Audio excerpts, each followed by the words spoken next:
Okey, Assalamualaikum warahmatullahi taala wabarakatuh. Salam sejahtera. Jadi kalau video lepas saya sudah kongsikan bagaimana untuk kita gunakan Looker sebagai data visualization tools. Yang kedua, pengenalan tentang Meta Ads, Facebook Ads dan IG Ads. Yang ketiga, video lepas saya telah juga kongsikan mengenai YouTube Ads, Google Ads. Dan untuk video kali ini, suka untuk saya kongsikan pula mengenai berkenaan sedikit sebanyak mengenai SEO. Sebab kalau kita lihat, SEO merupakan satu tempat pelaburan pemasaran yang begitu efektif untuk jangka masa yang panjang. Jadi sebagai seorang pemilik perusahaan perniagaan sendiri, saya fikir lebih baik kalau kita ini untuk bisnes yang memerlukan Google sebagai tempat periklanan mereka. Ada perlunya kalau kita develop SEO untuk long term, at the same time kita gunakan Google Ads as a shortcut lah. So, apa itu SEO? Jadi SEO merupakan search engine optimization, di mana kita kena optimize website dan juga keyword di dalam website tersebut supaya boleh dicari, terutamanya di halaman pertama Google.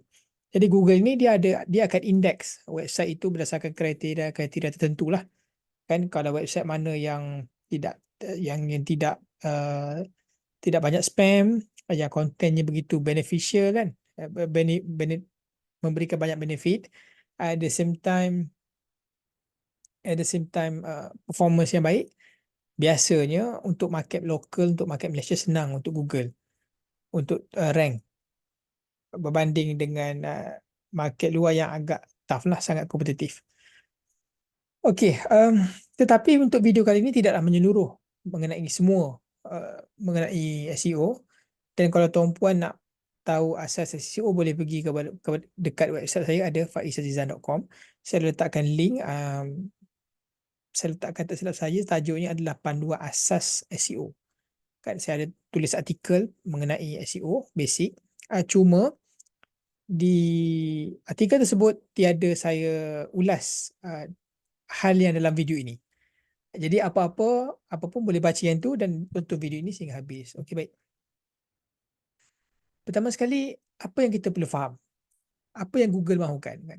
Sebenarnya Google mahukan konten yang memberi manfaat kepada user mereka.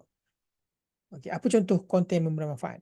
Jadi konten-konten itu haruslah ada konsep EAT kan, ada expertise, ada expertise, opinion, ada authority dan ada trustworthy artikel opinion.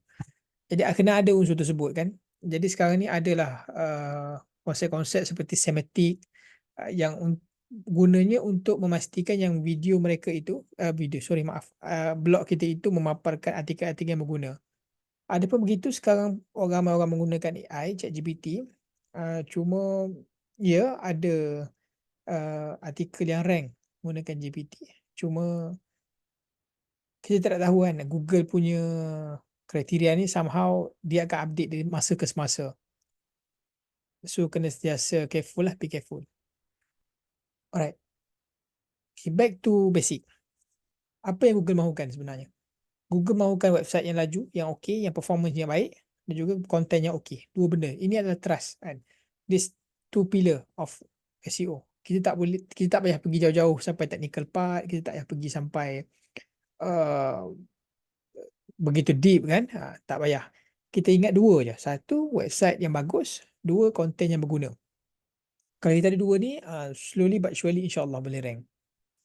At the same time, dari masa ke masa kena optimize kan. Okey, apa yang kita nak guna untuk melihat website kita? Okay, saya akan share. Yang pertama, kita kena audit website kita. Ini pun yang perkara saya buat. Kalau anda kata ada orang yang message saya, DM saya, minta saya auditkan website diorang, SEO diorang, saya akan buat perkara yang sama. Setidaknya dengan ada website ini, kalian boleh jimatkan masa dan kos daripada membayar audit yang menggunakan proses yang sama. Okay?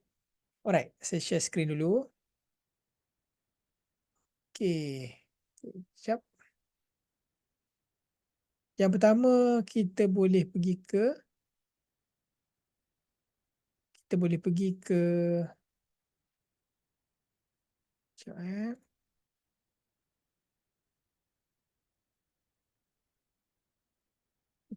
pergi dekat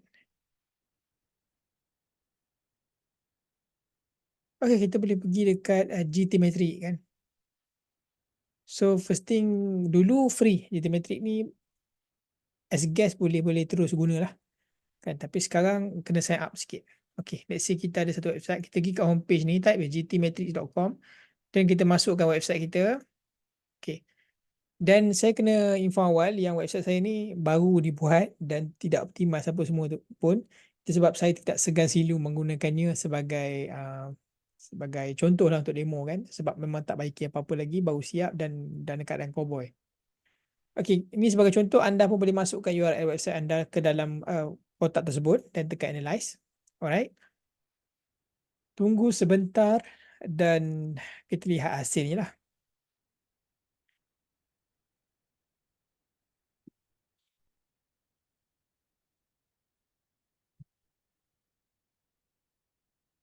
Searching site.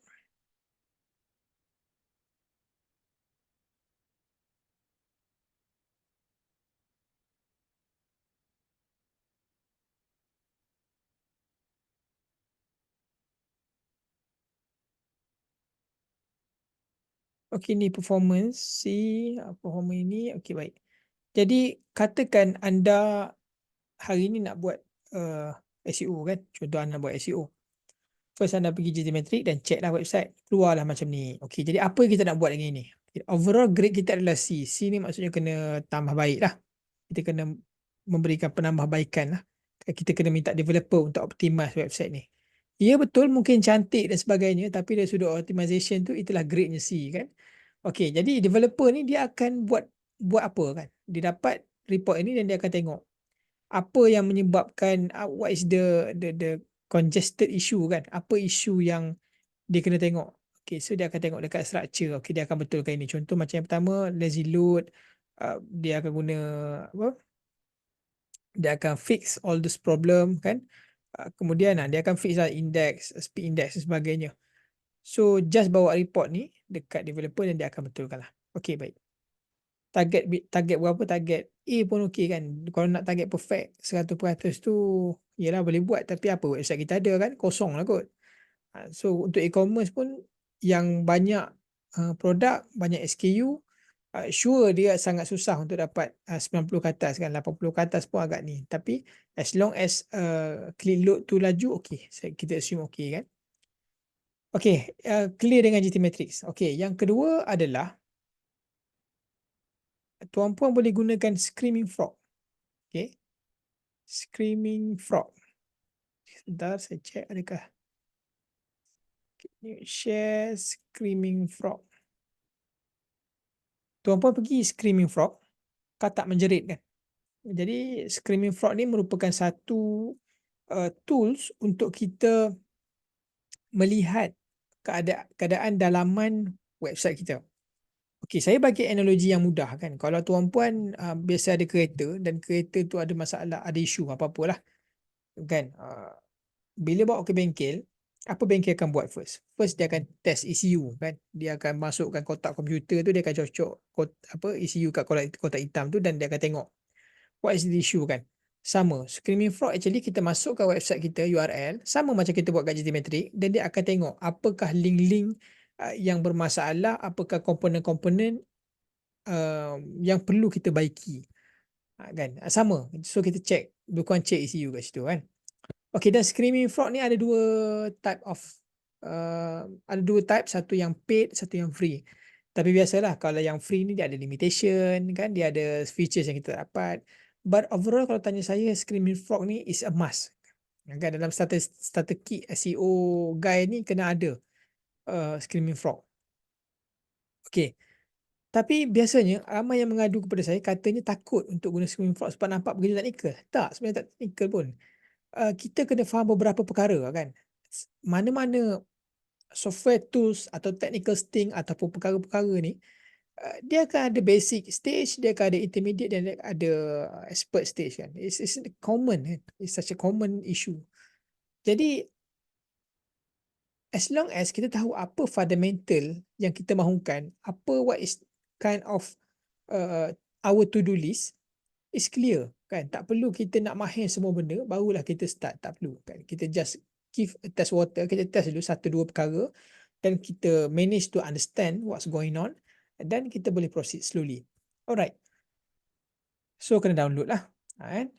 So download, okay, dah set download. Saya dah download dan saya dah install semua sekali. Tuan puan install kan. Install. Okay, then saya share yang saya dah set ni lah. Dan kita pergi dekat Screaming Frog. Okay, saya share yang dah siap ni.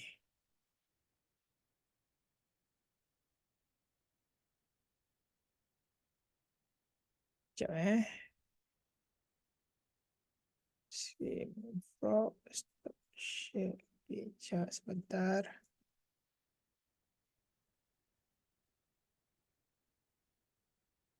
Okay.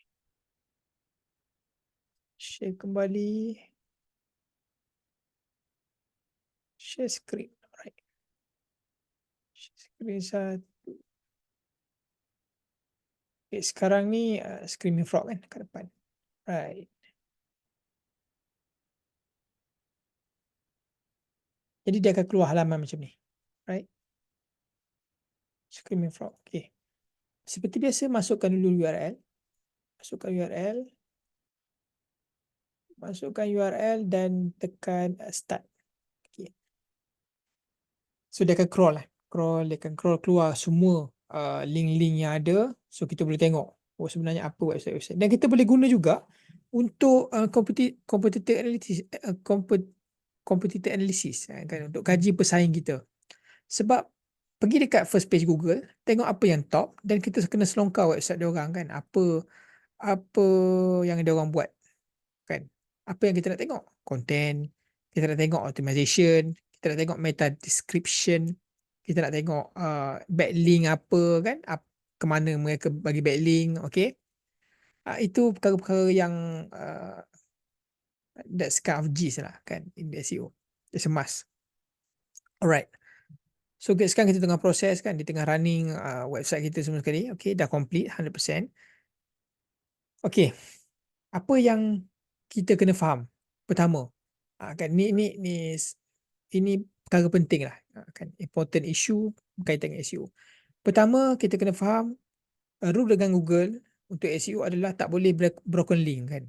Maksudnya kalau kita masuk dalam website dan suddenly ada broken link, website tersebut akan dapat skor yang rendah. Akan ibaratnya begitu. Alright. Contoh kita tekan URL faizan.com/abc kan. Broken link maksud dead link kan. Mati, error 404. So itulah contoh broken link. Okay. Kemudian apa kita nak buat dengan broken link ni? Sebenarnya tak susah. Sebenarnya any error 404 broken link, kita kena redirect kepada page yang kita rasakan relevan ataupun mana-mana page yang kita rasa relevan kan. Itu issue dan solution yang saya berikan awal. Okay. Pergi dekat website anda, cari plugin redirection, kemudian scan dan redirect 301 kan. Redirect tu halakan website tersebut ke halaman lain. So kod dia adalah 301. Okey, contoh kalau kat sini alright, kalau kat sini okey, status code kan. Jadi status code ni 200. Okey, 200 ni maksudnya okey. Kan, no issue. Very smooth. Okey, kemudian kita ada 301. Okey, 301 ni maksudnya dah move permanently. Dah settle redirect, okey. So kita tengok 404. Nak senang adalah pergi dekat sini, dekat yang sini, okey. Silap, maaf. Pergi kat respond code. Okey, respond code ni yang itulah yang 301, 200, yang 404 kan. Kita terus cari 404. Apa isu 404 error? Biasanya 404 dan 505 kan. Okey, contoh yang ini adalah biasa dia akan tunjuk internal dan external lah. Internal adalah website dalaman website kita. So yang URL depan tu sama. Okay.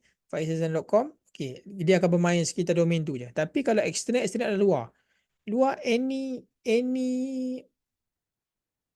third party punya website kan. Bukan kita punya. Contoh, kita nak bagi kredit dekat gambar kan, kita bagi kat pixel kan. So kita itulah adalah external kan. Kita kena kredit kat dia balik. Jadi ada macam saya di website ada saya letak link external link untuk ke GitHub kan. Jadi untuk ke GitHub, jadi itu adalah external. Jadi adakah 404 dekat external? Mungkin ya. Jadi apa saya kena buat?